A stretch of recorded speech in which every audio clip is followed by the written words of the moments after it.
दो सासों का ससुराल। आइए आपको ले चलते हैं सत्तू निवास में। सुनकर जरा अजीब सा लगता है ना, सत्तू निवास। पर जिनका घर ही सत्तू के बिजनेस से चलता हो वो अपने घर का नाम सत्तू निवास नहीं रखेंगे तो और क्या रखेंगे। तो आइए शुरू से शुरू करते हैं। आज से 30 साल पहले सत्तू निवास में आई दो बहुएं, कोकिला और रंजू, जो आते ही दरवाजे पर झगड़ा करने लगी। हट जा रंजू दरवाजे से, इस घर की बड़ी बहू मैं हूँ, तो पहले कलश को पैर मैं मारूंगी। पर जिस हिसाब से तेरा शरीर है ना, तेरे लिए यहाँ कलश नहीं एक बड़े से घड़े की जरूरत है, क्योंकि मटके जैसा तो तेरा खुद का पेट है। मुझसे बहस मत कर रंजू, वरना ये लोटा तेरे सर पर फोड़ दूंगी। बताइए माँ जी, इस अनपढ़ गवार को ये भी नहीं पता कि ये तो पीतल का बना हुआ है और पीतल का बना हुआ लोटा फूट नहीं सकता। ये सुनते ही गुस्से से कोकिला अनाज से भरे उस लोटे को उठाती है और रंजू की तरफ फेंकती है। पर लोटा रंजू को नहीं लगता, वो तो हवा में उड़ता हुआ सीधा घर की मालकिन यानी कि रंजू और कोकिला की सास के सर पर बच जाता है। अरे मारी रे, मर गई रे। और इसी तरह हर समय कोकिला और रंजू लड़ती रहती और उनकी लड़ाई में पिसती उनकी सास यानी कि देवकी जी। पर कुछ ही दिनों बाद कोकिला और रंजू को पता चलता है कि वो माँ बनने वाली है, और जैसे ही दोनों अपने अपने बेटों को जन्म देती है, दोनों के बीच की ये लड़ाई खत्म हो जाती है और दोनों खुशी खुशी बहनों की तरह रहने लगती है। आज गौतम पूरे 28 साल का हो गया है, सोच रही हूँ उसके लिए बहू लेकर आऊँ अब। लीजिए भाभी, आपने तो मेरे मुंह की बात छीन ली। मैं भी यही सोच रही थी कि प्रेम के लिए लड़की ले आऊं। आखिर वो पूरे 28 साल का हो गया है आज। मैंने तो लड़की देख भी रखी है, मैं तो 2 महीने बाद ही अपनी बहू को घर ले आऊंगी। सही में देखिए तो क्या इत्तेफाक है, मैंने भी लड़की देख रखी है। मैं तो अगले ही हफ्ते बहू लाने की सोच रही हूँ।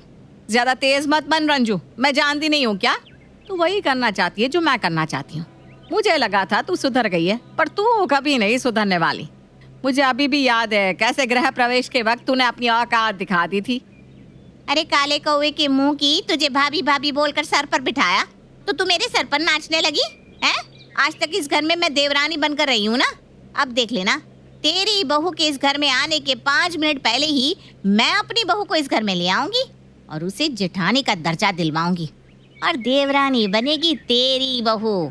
और इतने दिनों तक जो मैं सहती आई हूँ ना, वो अब तेरी बहू सहेगी।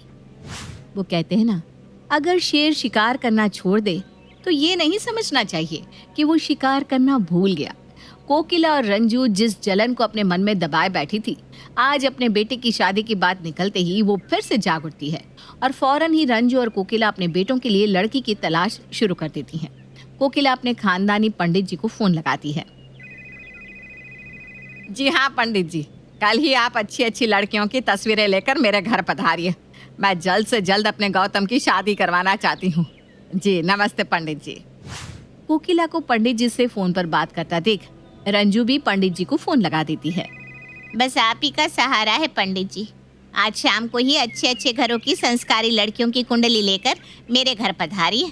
अब आपके ही भरोसे प्रेम की शादी होगी। चरण स्पर्श पंडित जी। तू कभी नहीं सुधर सकती। पंडित जी शाम तक तेरे पास आएंगे ना, मैं अभी के अभी उनके पास चली जाती हूँ। अच्छी लड़की तो पहले मैं चुनूंगी अपने गौतम के लिए, फिर उनके पास जो बचे कुचे रिश्ते बचेंगे उनमें से तू भी एक लड़की प्रेम के लिए चुन लेना। और इसके पहले कि कोकिला पंडित जी के पास जाने के लिए घर से निकले, रंजू फौरन गाड़ी में बैठकर पंडित जी के पास पहुंच जाती है और उसके 5 मिनट बाद कोकिला वहां पहुंच जाती है। तुम दोनों की शादी भी सत्तू निवास में मैंने ही कराई थी, तो मुझ पर भरोसा रखो। मैंने प्रेम और गौतम के लिए अच्छी लड़की देख ली है। अब तुम दोनों अपने अपने बेटे का रिश्ता लेकर कन्याओं के घर चली जाओ और रिश्ता पक्का कर लो। पंडित जी के कहने की देर थी कि रंजू निशा के घर प्रेम का रिश्ता लेकर पहुंच जाती है और आने वाले पहले ही मुहूर्त को अपने बेटे की शादी तय कर देती है।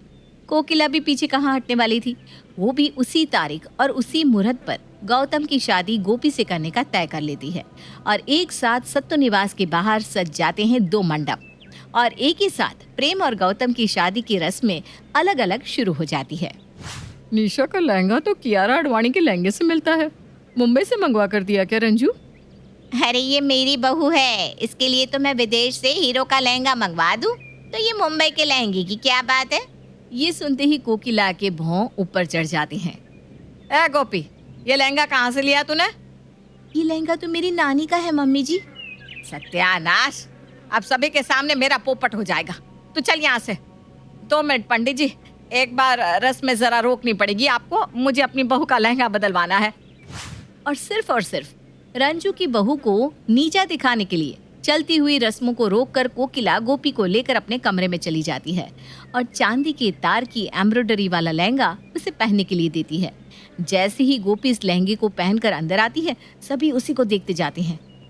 क्या हुआ रंजू, चांदी आ गई ना आंखें? कहाँ तेरी बहू, कहाँ मेरी? लग रही है ना सत्तू निवास की जिठानी। वो तो गृह प्रवेश के वक्त पता चलेगा, क्योंकि मेरे बेटे बहू की तो आधी से ज्यादा रस्में पूरी हो चुकी है। 2 घंटे में पहुंच जाएंगे हम घर और पहले होगा मेरी बहू का गृह प्रवेश और बन जाएगी वो गोपी की जेठानी।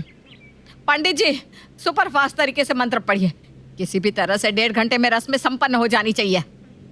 ये अपने कंपटीशन में तुम मुझे मेरे फेरों के मंत्र भी नहीं सुनने दे रही हो मम्मी। क्या फर्क पड़ता है कौन पहले गृह प्रवेश करके घर में जाए, रहना तो उसी घर में ना। और गोपी और गौतम के पहले ही निशा और प्रेम सत्तू निवास के दरवाजे पर पहुंच जाते हैं। जल्दी इस कलश को लात मार और अंदर आजा बहू। रुक जाओ मम्मी, गौतम को आने दो। भले हम अलग अलग कोख से पैदा हुए, पर हम एक ही वक्त जन्मे। हमारी शादी भी एक ही मुहूर्त पर हुई, तो गृह प्रवेश भी एक साथ हो जाएगा तो क्या फर्क पड़ जाएगा मम्मी?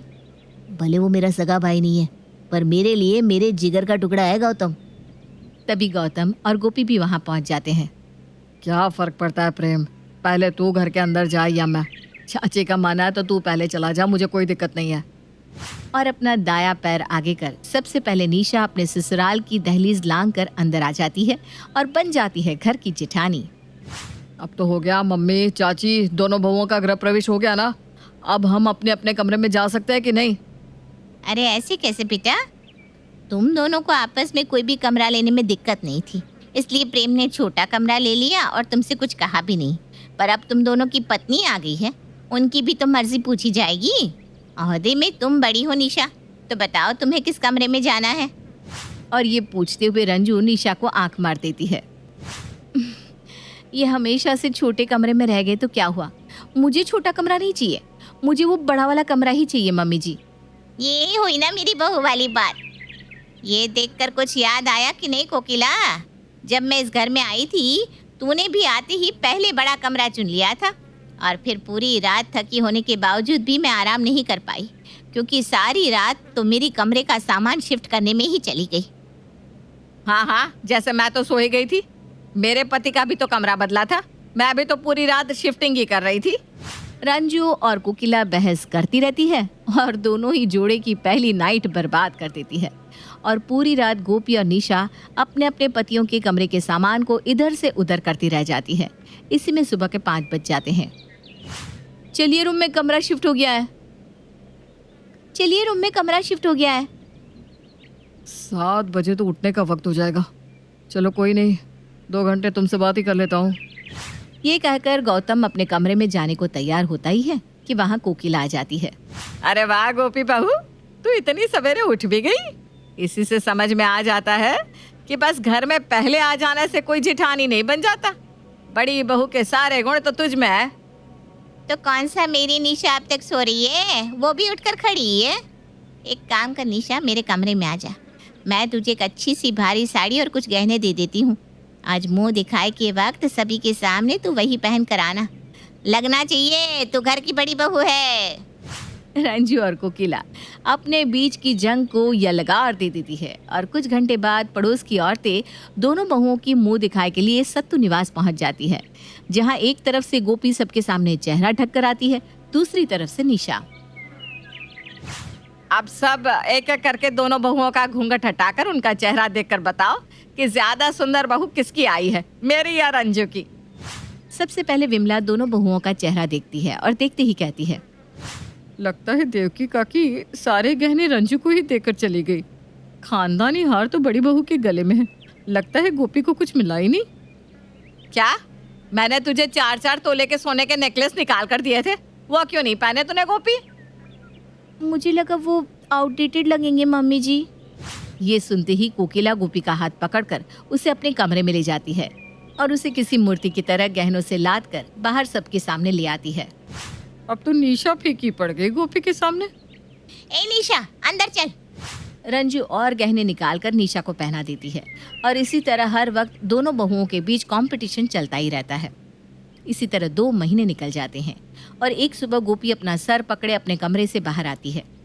अरे क्या हुआ बहू, अचानक तेरे सर में दर्द कैसे होने लगा? लगता है किसी की बुरी नजर तुझ पर पड़ गई है।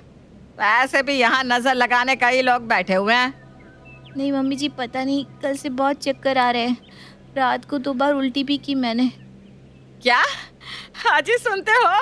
हे भगवान, बहू तूने आज मुझे इतनी बड़ी खुशी दे दी। सारे नौकरों में मिठाइयाँ बंटवाओ, ढोल बजवाओ, सबको पता लगना चाहिए कि कोकिला का वारिस आने वाला है। ए देख लिया रंजू, सिर्फ जेठानी बनने से नहीं होता, घर में सबसे पहले खुशी खबर भी देनी पड़ती है, जो मेरी बहू ने दे दी। तो ठीक है ना, बहुत सारे बच्चे 8 महीने में भी हो जाते हैं। भले मेरी बहू लेट से प्रेग्नेंट होगी, पर उसका बच्चा तेरे पोते से पहले आएगा। अभी से अपनी उंगलियों पर 15 दिन जोड़ ले। 2 हफ्ते पार होते होते मेरी बहू भी तुझे गुड न्यूज़ दे देगी। क्यों दे देगी ना निशा? 15 दिन ज्यादा नहीं बोल दिया मम्मी जी? मैंने तो 1 दिन का ही सोचा था। और हमेशा अपनी सास के सामने अच्छी बनने के लिए निशा एक प्रेगनेंसी किट मंगवाती है और उसमें लाल पेन से मार्क कर देती है। अगली सुबह, मम्मी जी मैं माँ बनने वाली हूँ, देखिए। ले देख ले कोकिला। मुझे तो एसिडिटी हुई थी और ये निशा भाभी तो सच में प्रेग्नेंट है। अगर मम्मी जी को पता चल गया कि मैं प्रेग्नेंट नहीं हूँ तो न जाने क्या होगा। मुझे अब इस झूठ को सच की तरह दिखाना पड़ेगा। लीजिए मम्मी जी, चाची जी की बहू मेरे प्रेग्नेंट होने के 1 दिन बाद प्रेग्नेंट हुई है, पर चाची जी की खुशी तो देखो। अरे भाई, बच्चा तो पहले मुझे ही होगा, आप क्यों खुशी मना रही है चाची जी? तो आज ही मुझसे लिखवा ले, पहले मेरी ही बहू की डिलीवरी होगी, और अगर ऐसा नहीं हुआ तो मैं इस घर को छोड़कर चली जाऊंगी। क्या भला को मोल रही हो मम्मी जी? ऐसा तो होने वाला ही नहीं है, क्योंकि मैं तो प्रेग्नेंट हुई नहीं। और अगले ही पल से रंजू अपनी बहू को वो सारी चीज़ें खिलाने लगती है जिससे उसकी डिलीवरी और जल्दी और आराम से हो जाए। ले बहू, ये साबुत अनाज खा, इससे तेरी डिलीवरी और सही से होगी। ऑपरेशन करके कटवाने छटवाने का कोई झंझट नहीं होगा। और ये ले गुंद के लड्डू, इससे शरीर मजबूत बना रहेगा। दूध मलाई खा बहू, तुझे निशा से पहले बच्चे को जन्म देना है। जो 1 दिन में प्रेग्नेंट हो सकती है, वो 8 महीने में डिलीवरी भी कर सकती है। दूध? मुझे लैक्टिक एसिड से एलर्जी है मम्मी जी। लैक्टिक क्या, इलेक्ट्रिक बायो इलेक्ट्रिक मत कर बहू, तुझे एक मोटे ताजे बच्चे को जन्म देना है बस। और दोनों सास इस होड़ में लग जाती है कि उसकी बहू की डिलीवरी पहले कैसे हो। माँ से पूछती हूँ, उन्होंने मेरी डिलीवरी नॉर्मल करवाई थी, उन्हें पता होगा कि कैसे बच्चा वक्त से पहले हो सकता है। और कोकिला फौरन अपनी माँ को फ़ोन लगाती है, जहाँ उसकी माँ उसे कहती है कि सीढ़ियाँ चढ़ने उतरने से बच्चा जल्दी हो जाता है। और ये सुनते ही कोकिला गोपी के पास भागती हुई जाती है। अरे ये क्या बिस्तर पर पड़ी हुई है बहू तू, इस तरह से बच्चा नहीं होने वाला। चल जल्दी जल्दी उठ और मेरे साथ आ जा। जो औरत पेट से मम्मी जी, वो जितना आराम करेगी बच्चा उतना स्वस्थ होगा ना। अरे पर वो जल्दी भी तो होना चाहिए ना, उसके लिए तुझे सीढ़ियाँ चढ़नी उतरनी पड़ेगी, वो भी जितनी बार हो सके। हाँ चल आजा। और कोकिला अपने हाथ में छड़ी लेकर खड़ी हो जाती है और गोपी को कभी सीढ़ियों से ऊपर चढ़वाती तो कभी नीचे उतरवाती। और ये रंजू देख लेती है। मतलब चलने से बच्चा ज्यादा जल्दी होता है। और क्या था, रंजू जिम इक्विपमेंट वालों को फ़ोन करके अपने घर में एक ट्रेडमिल मंगवा लेती है और जिम के कपड़े पहनाकर अपनी बहू को ट्रेडमिल पर दौड़वाने लगती है। मम्मी जी धीरे, ऐसे तो पहले ही महीने में मेरी डिलीवरी हो जाएगी, जरा धीरे मम्मी जी, आपने स्पीड बहुत ज्यादा बढ़ा दी है। जितनी ज्यादा स्पीड उतनी जल्दी बच्चा आएगा बहू। पैरों को अच्छे से स्ट्रेच कर बहू, इससे आसानी से बच्चा जल्दी होगा, मैंने रील्स में देखा है। अपने दोनों पैरों को कंधे पर क्यों नहीं चढ़ा पा रही है बहू?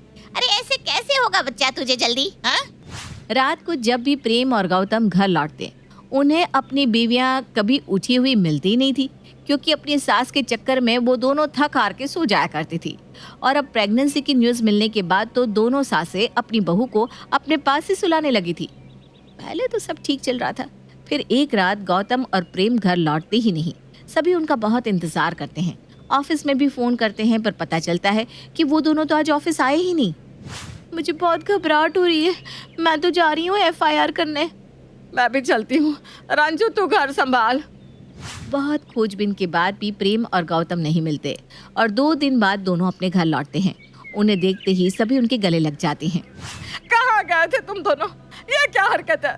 हम सब कितना घबरा गए थे, बताना तो चाहिए था।